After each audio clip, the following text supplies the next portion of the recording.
வணக்கம். இப்போ இந்த வீடியோ ப்ரெசன்டேஷனில் நம்ம எம்சிஎக்ஸ் நேச்சுரல் கேஸ் மார்க்கெட்டில் இன்றைக்கி எப்படி ட்ரேட் பண்ணலாம் அப்படின்றத பற்றி பார்க்குறதுக்கு முன்னாடி நேற்று மார்க்கெட்டில் என்ன நடந்தது, நம்ம என்ன எதிர்பார்த்தோம் அப்படின்றத பற்றி பார்க்கலாம். நீங்கள் பார்த்துட்ருக்குது நேச்சுரல் கேஸோட 7 நிமிஷம் கேண்டில் ஸ்டிக் சார்ட். இந்த கேண்டில் ஸ்டிக் தான் நேற்று மார்க்கெட்டோட ப்ரைஸ் ஓப்பனிங் 206 பக்கமாக ஓப்பன் ஆகிருக்கு நேச்சுரல் கேஸ் மார்க்கெட். நம்ம என்ன எதிர்பார்த்தோம் அப்படின்னா தொடர்ந்து மார்க்கெட் டவுன் ட்ரெண்டுக்கு சாதகமாக இருக்கும்னு எதிர்பார்த்தோம்.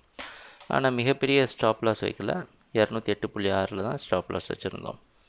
அதுமாதிரி ப்ரைஸ் ஓப்பன் ஆனதுக்கப்புறம் மார்க்கெட் வந்து மேலே போய் தொடர்ந்து ஸ்டாப் லாஸை ட்ரிகர் பண்ணி 211 வரைக்கும் போயிட்டு அதில் ரெசிஸ்டன்ஸ் எடுத்து 206 2 முறை சப்போர்ட் எடுத்து 208 பக்கமாக க்ளோஸ் ஆகிருக்கு. சொல்லப்போனால் நம்ம எதிர்பார்த்த மாதிரி நடக்கலை. அதுக்கு முன்னாடி நாள் மார்க்கெட் என்ன பண்ணியிருந்தோம் அப்படின்னா ஸ்டாப் லாஸை 212 பக்கம் கொஞ்சம் மேலே வச்சுருந்தோம். ஆனால் நேற்று மார்க்கெட் 200க்கு அதுக்கு முன்னாடி நாள் மார்க்கெட் 206க்கு கீழே க்ளோஸ் பண்ணனால நம்ம ஸ்டாப் லாஸை குறைச்சிருக்கிறோம். இன்றைக்கி என்ன பண்ணலாம் அப்படின்னு பார்த்தோன்னா மறுபடியும் 206க்கு மேலே ட்ரேட் ஆகிற காரணத்தினால கொஞ்சம் கன்ஃபியூஷனான இடத்துல தான் இருக்குது நேச்சுரல் கேஸ் மார்க்கெட்.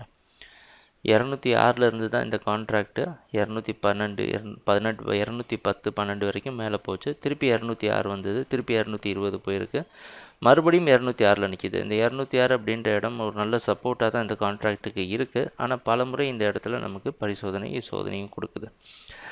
அதனால் என்ன செய்யலைன்னா இன்றைக்கி மார்க்கெட் வாட்ச் பண்ணிவிட்டு மார்க்கெட்டில் தெளிவான டைரக்ஷன் கிடைச்சதுக்கப்புறம் ட்ரேட் பண்ண ஆரம்பிக்கலாம். சொல்லப்போனால் இந்த பர்டிகுலரான நேச்சுரல் கேஸ் கான்ட்ராக்டில் நம்ம மிகப்பெரிய லாபம் பண்ணலாம், ஆனால் லாபம் பண்ணியிருக்கிறோம். ஏன்னா பலமுறை இந்த 206 அப்படின்ற இடத்துல நம்ம நிறைய டெஸ்ட்லாம் பண்ணியிருக்கிறோம். அதனால் ப்ரைஸ் டைரக்ஷன் கிடைச்சதுக்கப்புறம் பொறுமையாக நம்ம ட்ரேடிங்கை மறுபடியும் ஆரம்பிக்கலாம். இன்றைக்கி ஒரு மார்க்கெட் வாட்ச் டே அமைது. ட்ரேடிங் நடக்கிறப்ப பார்ப்போம் என்னென்ன மாற்றங்கள் வருதுன்னு. எங்கள் வீடியோ ப்ரெசன்டேஷனை தொடர்ந்து பார்த்துட்டு இருந்ததுக்கு மிக்க நன்றி, மகிழ்ச்சி, வணக்கம்.